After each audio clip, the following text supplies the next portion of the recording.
दोस्तों, क्या 5G इंसानों के लिए खतरा है? और क्या 5G से प्रकृति और जानवरों को नुकसान पहुंचेगा? क्या इससे कैंसर और ट्यूमर जैसी बीमारियां पैदा हो सकती हैं? और क्या वाकई में हमें 5G टेक्नोलॉजी की जरूरत है? 5G सर्विस आने के बाद दोस्तों इंटरनेट की स्पीड क्या होगी? एक फिल्म डाउनलोड करने में आखिर कितना समय लगेगा? और क्या 5G सर्विस के लिए मोबाइल हैंडसेट और सिम में बदलाव करना पड़ेगा? 1 अक्टूबर को प्रधानमंत्री नरेंद्र मोदी जी ने देश में 5G टेक्नोलॉजी की शुरुआत कर दी है, लेकिन दोस्तों 5G को लेकर लोगों के मन में कई प्रकार के सवाल पैदा हो रहे हैं। सोशल मीडिया पर तमाम वीडियोस और पोस्ट वायरल हो रही है, जिसमें दावा किया जा रहा है कि 5G सर्विस एक अभिशाप है और इस पर रोक लगाई जानी चाहिए। इसके अलावा कई लोगों के मन में ये सवाल भी है कि 5G स्पीड क्या होगी और इससे हमें क्या क्या फायदा होगा। 5G और 4G सर्विस में दोस्तों आखिर क्या फर्क है? आज की इस वीडियो में हम इन मुद्दों पर विस्तार से बात करेंगे और आपको 5G सर्विस के बारे में वो सारी बातें बताएंगे जो आपके लिए जानना बेहद ही जरूरी है। दोस्तों फिलहाल दिल्ली, मुंबई, चेन्नई, कोलकाता, चंडीगढ़, बेंगलुरु, गुरुग्राम, हैदराबाद, लखनऊ, पुणे, गांधीनगर, अहमदाबाद और जामनगर में 5G सर्विस शुरू करने का ऐलान टेलीकॉम कंपनियों ने किया है और उम्मीद है कि अगले साल के अंत तक देश भर में 5G सर्विस की सुविधा पहुंच जाएगी।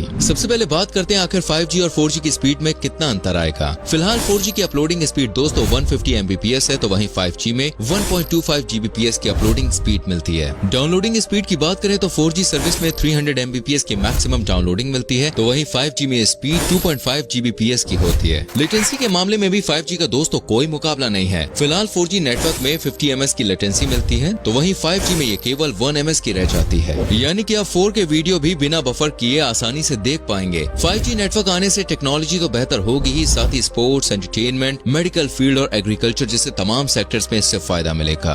दोस्तों कुछ समय पहले 5G स्पेक्ट्रम को लेकर ऑक्शन हुआ था, जिसमें जियो नेटवर्क ने सबसे बड़ी बोली लगाई थी। जियो ने 700 मेगाहर्ट्ज, 800 मेगाहर्ट्ज, 1800 मेगाहर्ट्ज और 300 मेगाहर्ट्ज की फ्रीक्वेंसी वाले स्पेक्ट्रम के लिए 88,000 करोड़ की बोली लगाई थी, तो वहीं एयरटेल ने 900, 1800, 2100 और 3300 मेगाहर्ट्ज के लिए करीब 43,000 करोड़ रुपए की बोली लगाई थी और 20 साल के लिए ये सभी स्पेक्ट्रम अपने नाम किए। पर आप शायद सोच रहे होंगे कि आखिर ये अलग मेगाहर्ट्ज क्या चीज है। असल में देखिए दोस्तों सारा खेल मेगाहर्ट्ज का ही है। 5G सर्विस 3 पार्ट्स में डिवाइडेड है। इसमें पहली है mmWave 5G, जिसे हाई स्पीड बैंड भी कह सकते हैं आप। इस सर्विस की टॉप स्पीड तो दोस्तों कमाल की होती है, लेकिन दोस्तों इनकी रेंज काफी कम होती है। कम रेंज होने के कारण ज्यादा नेटवर्क लगाने पड़ते हैं और साथ ही नेटवर्क के रेडिएशन के रेंज में भी इजाफा करना जरूरी होता है। और 5G को लेकर जो भी नुकसान और दुष्प्रभाव की बातें की जा रही हैं, वो सभी रेडिएशन के कारण ही होती है। दूसरा टाइप है दोस्तों मिड बैंड 5G, जिसमें हाई बैंड के मुकाबले रेंज तो काफी ज्यादा मिलती है, लेकिन दोस्तों इसकी स्पीड थोड़ी कम हो जाती है। वहीं तीसरा है लो बैंड 5G, जिसमें स्पीड कम होती है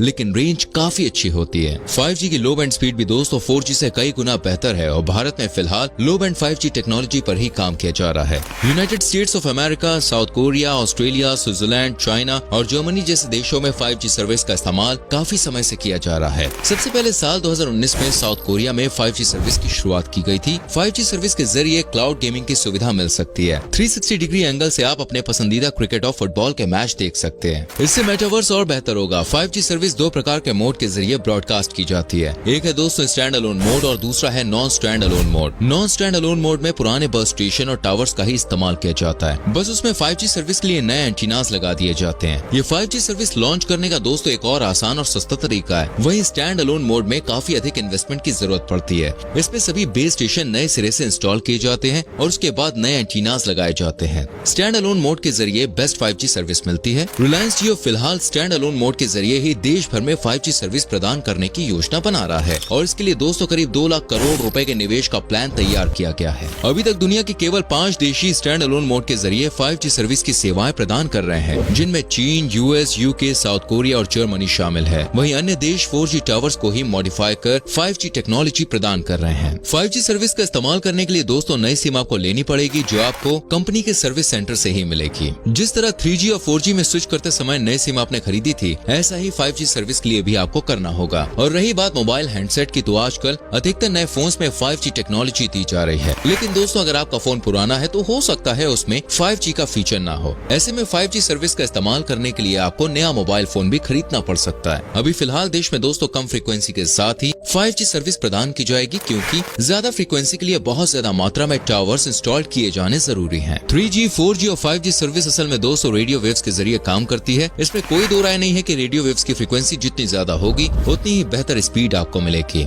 लेकिन फ्रीक्वेंसी बढ़ाने से नेटवर्क की रेंज कम हो जाती है और वो एक लिमिटेड एरिया को ही कवर करने में सक्षम होगी। अभी फिलहाल दोस्तों टेलीकॉम कंपनी ने 5G सर्विस के लिए अलग अलग से टैरिफ प्लान्स की घोषणा नहीं की है, लेकिन जल्द ही 5G सर्विस का इस्तेमाल करने के लिए यूजर्स को ज्यादा जेब ढीली करनी पड़ सकती है। एक्सपर्ट्स की माने तो आने वाले समय में 5G सर्विस के भीतर भी आपको अलग अलग कैटेगरीज मिल सकती है। कम फ्रीक्वेंसी का प्लान सस्ता होगा और ज्यादा फ्रीक्वेंसी के लिए आपको थोड़ी ज्यादा कीमत चुकानी पड़ेगी। अभी तक इतनी बार 4G और 5G जैसे शब्द सुनने के बाद शायद आपके मन में एक सवाल ये भी रहा होगा, आखिर ये G वर्ड का क्या मतलब है। यहाँ पर भी G का मतलब जनरेशन से है। हर एक दशक में नई जनरेशन ने बाजार में कदम रखा है। 1980 के दशक में दोस्तों फर्स्ट जनरेशन मार्केट में आई थी, लेकिन उस टेक्नोलॉजी में एनालॉग सिग्नल्स का इस्तेमाल किया गया था। वहीं 1990 में 2G टेक्नोलॉजी इंट्रोड्यूस की गई, जिसमें पहली बार डिजिटल सिग्नल्स का यूज किया गया था। 1998 में दोस्तों 3G टेक्नोलॉजी आई, जिसने इंटरनेट की दुनिया में एक नई क्रांति लाने का काम किया। 3G सर्विस के आने के बाद ही वीडियो कॉलिंग जैसी चीज मुमकिन हो पाई थी। इसके बाद साल 2008 में 4G टेक्नोलॉजी मार्केट में आई, जिसका इस्तेमाल आप और हम आज तक कर रहे हैं। 4G सर्विस की मदद से ही HD कॉलिंग और स्मूथ गेमिंग मुमकिन हो पाई है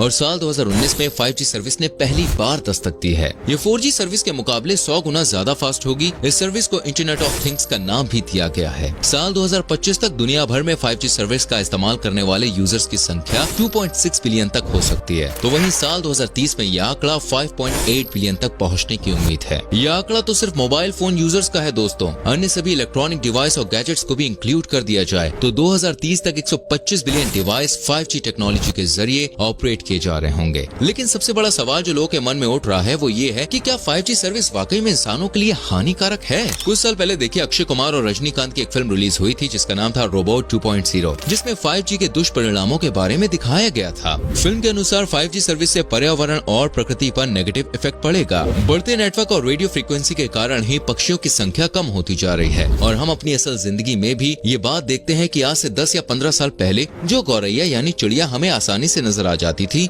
आज वो शहरों से लगभग गायब हो चुकी है और इसका कारण मोबाइल टावर्स को ही माना गया है। मोबाइल टावर से निकलने वाले रेडिएशंस के कारण पक्षियों की उड़ने की क्षमता, घोंसला बनाने की शक्ति कमजोर होती है। वो अपना रास्ता भटक जाते हैं। ऐसे में पक्षी धीरे धीरे कहीं विलुप्त हो जाएंगे। मधुमक्खियों के साथ भी कुछ ऐसी ही समस्या देखने को मिल रही है। लेकिन दोस्तों क्या इंसानों में भी इसका कोई बुरा असर देखने को मिलेगा? अभी तक देखिए इस बारे में कोई भी पुख्ता रिपोर्ट सामने नहीं आ पाई है। कई सालों में दुनिया भर के वैज्ञानिक इस बारे में रिसर्च कर रहे हैं और कुछ साल पहले यूनाइटेड नेशंस ने मोबाइल टावर से निकलने वाली रेडिएशंस को कार्सिनोजेनिक माना था, यानी एक ऐसी रेडिएशन जिससे कैंसर होने के खतरे को नकारा नहीं जा सकता। लेकिन बाद में यूनाइटेड नेशंस की इस रिपोर्ट पर भी कई सवाल खड़े किए गए। बहुत से मनोवैज्ञानिकों और डॉक्टर्स का मानना है कि 5G सर्विस आने के बाद रेडियो फ्रीक्वेंसी में इजाफा होगा, जिससे रेडिएशन भी बढ़ेगी। इससे ह्यूमन बॉडी के सेल डैमेज हो सकते हैं और कुछ एक्सपर्ट्स ने तो मोबाइल रेडिएशन की तुलना परमाणु रेडिएशन से भी कर डाली है। लेकिन दोस्तों असल में सच्चाई तो ये है कि अभी तक 5G नेटवर्क्स को लेकर जांच बहुत सीमित की गई है। इस बारे में अभी ढेर सारे शोध की जरूरत है। इतिहास गवाह है कि जब किसी नई टेक्नोलॉजी ने दस्तक दी है, लोगों के मन में उसको लेकर कई भ्रांतियों ने जन्म लिया है। 1980 के दशक में जब पहली बार मोबाइल फोन का इस्तेमाल शुरू किया गया था तो कई प्रकार की अफवाहों ने तूल पकड़ा। कहा गया था कि मोबाइल के इस्तेमाल से इंसान का दिमागी नियंत्रण खराब हो सकता है। लेकिन धीरे धीरे लोगों ने मोबाइल फोन को अपनाना शुरू कर दिया और आज बिना मोबाइल फोन के हम एक दिन भी अपनी जिंदगी की कल्पना नहीं कर सकते। जब कोरोना महामारी ने दुनिया भर में दस्तक दी